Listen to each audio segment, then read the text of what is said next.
ଠାକୁର ପୂଜା କରିବା ପାଇଁ ପ୍ରଥମେ ମୁଁ ଠାକୁରଙ୍କର ଯାହା ବି ବାସନ ସବୁ ଥିଲା ତାକୁ ନେଇଯାଇଥିଲି ପ୍ରଥମେ ସଫାସଫି କରିବା ପାଇଁ।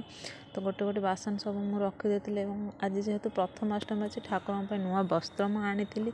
ତ ସେଇ ନୂଆ ବସ୍ତ୍ର ସବୁ କାଢ଼ି ଦେଇଥିଲି, ଠାକୁରଙ୍କ ପୁରୁଣା ବସ୍ତ୍ର ସବୁ ଉତାରି ଦେଇ ନୂଆ ବସ୍ତ୍ର ପିନ୍ଧେଇ ଦେଇଥିଲି। ନୂଆ ବସ୍ତ୍ର ପିନ୍ଧେଇକି ତାପରେ ମୁଁ ଯେଉଁ ଠାକୁରଙ୍କୁ ଫଟୋ ପୋଛିବା ପାଇଁ ଯାହା ବି ଅଗୁରୁ ଚନ୍ଦନ କର୍ପୂର ଯାହା ସବୁ ସାମଗ୍ରୀ ଥିଲା ସବୁ ପକାଇକି ଠାକୁରଙ୍କ ପାଇଁ ପ୍ରଥମେ ବାସ ଜଳଟି ପ୍ରସ୍ତୁତ କରିଥିଲି। ସେଇ ବାସ ଜଳଟାରେ ମୁଁ ବର୍ତ୍ତମାନ ସବୁ ଫଟୋକୁ ଭଲ ଭାବରେ ପୋଛିଦେବି, କାହିଁକିନା ପୋଛିଲା ପରେ ଆମେ ଯାଇକି ନୂଆ ଚନ୍ଦନ ଭଗବାନଙ୍କୁ ଲଗାଇଦେବା।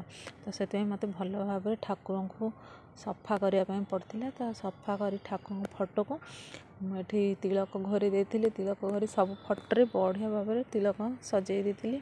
ତିଳକ ଆଉ ସିନ୍ଦୁରରେ ଠାକୁରଙ୍କୁ ସଜେଇ ଦେଇଥିଲି।